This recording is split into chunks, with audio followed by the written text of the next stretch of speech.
Thank you all for being here tonight. I want to say thank you to Malvern Books, the staff, Becky Garcia, and the other staff here. Also, I want to say, give thanks to Redbird Press, Beth Mayer, and Sarah Hayes, my editors there, who helped to bring this project to fruition. I'll be reading from the Love Song of Smith Oliver Smith tonight. It's a short work, so I'm going to read from the very center of it, which will give you a sense for what's going on in the story. I should probably issue a trigger warning for some baby boomers here. There's a little bit of language here, so I hope it's in context and that it's not too offensive. This is from the second story, which is titled Leaving in Time of Johnny's Blindness. Male children remind us that life is trouble, but that's not their fault. Gertie Cuvier née Poisson. In 1969, when I was 11, Matilda's second husband knocked her around one time, which was one time too many, she said. So we left in broad daylight while asshole number 2 was still at work and traveled by Greyhound bus from Houston to New Orleans to stay with Matilda's older sister, Josie, who was mostly unfamiliar to me. Childless, she was married to a merchant seaman who was gone for 3 months at a stretch. So, Matilda reasoned, her sister would be glad for us to visit her on short notice. Matilda's parents were dead by then, but she was from Louisiana, even though I was born in Texas and had little memory of her home state. And she was tired of leaving places time and again, not on her own terms. Matilda didn't say it, but I thought she wanted to stay for good with her sister. Otherwise, why come so far with nowhere else to go except back to Texas? No, leaving again, which seemed so easy for Matilda but really wasn't, might not be an option anymore, and staying put might be a necessity. None of which, staying versus leaving versus staying, was ever explained to me, but I understood what was at stake. That summer, though, leaving again was in the offing only because my aunt made a habit of taking us on day trips. Of all things, she had a brand new gold-colored 1969 Cadillac Coupe de Ville, and in it she carried us to visit relatives who lived throughout the Atchafalaya Basin. These visits were customary and regular for my aunt. She didn't have to work outside the home and didn't seem to want to. She managed the house, paid the bills, and saw to her husband's business, which still left her time to go wherever she pleased. There, seated at the kitchen table of aunts and uncles I'd never met before, we drank steaming cups of dark chicory coffee, mine with lots of cream and cane sugar, until my eyeballs quivered. The women talked of family gossip, some of it in French I didn't understand, mainly about pregnant women and babies. For supper, we had boiled crawfish and fried frog legs, about which the latter, my cousins, lied, telling me it was chicken. Both dishes failed to fill me because I didn't know how to crack the crawfish, and the frog legs repulsed me. That is, after my cousins owned up to their ruse. The slivers of grayish amphibian flesh hanging on toothpick-sized leg bones, and what little I did eat, I wanted to puke up. The adults, including Matilda, continued to eat and talk, the topic having switched from newborn infants to dead relatives. They eulogized on how nice, clever, and/or funny the deceased had been in life, or not. The men, I noticed, participated in this talk and spoke also of hurricanes, who'd been killed, who'd been displaced, homes flooded and destroyed, and how the current storm season couldn't get any worse. When it got late and everyone, myself excluded, was satisfied with food and conversation, my Aunt Josie would say it was time for us to go, give hugs and kisses all around. Then, in the humid, swamp-croaking evening, drive us the 90 miles along levee roads through the swamps back to New Orleans.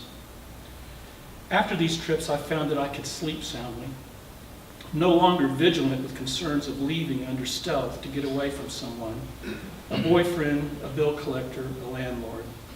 Josie wasn't running, only going where she chose to go, and I was hopeful that we could live with her. I thought she was an odd woman, but I knew she cared about us. A rare thing, I realized even then, her caring and my knowing it.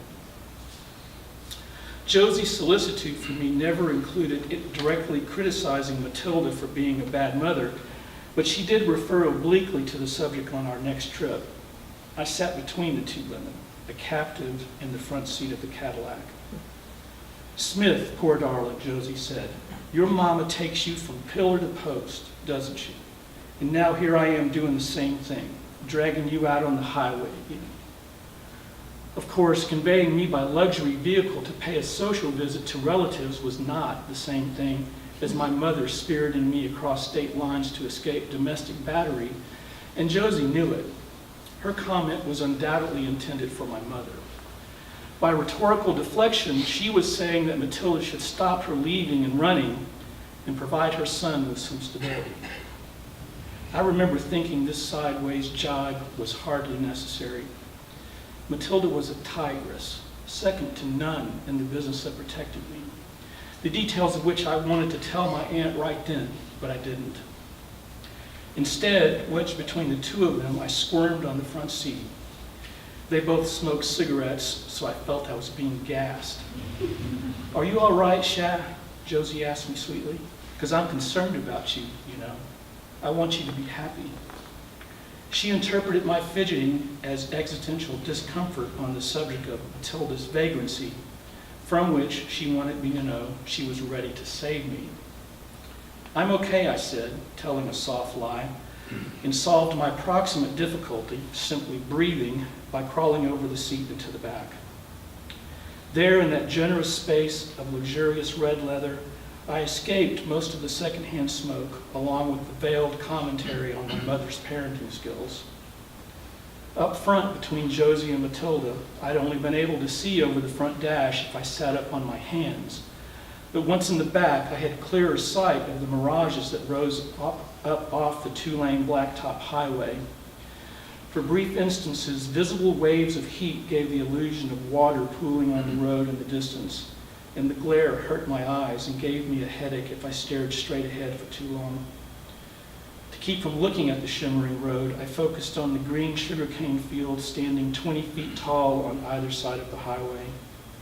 That way, I also didn't have to talk to the back of my aunt's head.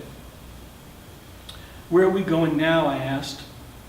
"To see Jonelle," Josie said, "a woman who lives in Mobile, Alabama." "Am I related to her too?" I asked. No, Jonelle wasn't our blood kin. She was a blind woman whose husband worked with my aunt's husband. It was sad, my aunt told me, but her blind friend lived alone without assistance while her SOB husband sailed the high seas like Captain Jack Aubrey. Just like a damn sailor, he called his wife Johnny. We were paying her a social visit to check on her welfare. Since her husband was a merchant seaman, Aunt Josie said she understood the necessity of his leaving. After all, my uncle's salary paid for the Cadillac she drove and the house she lived in. But it was different with Jonelle's husband. He should at least hire a maid for her. It was just wrong that he would leave a blind woman by herself for months at a time. Jonelle stumbled around, lost and confused, with no means of getting out of the house. The situation verged on a damn outrage, and my Aunt Josie was prepared to do something about it. She asseverated against sons of bitches like Jonelle's husband and kicked the Cadillac into overdrive. What she determined to do to remedy the blind woman's predicament, she didn't say, which was fine with me because I wanted her to shut up about bad husbands.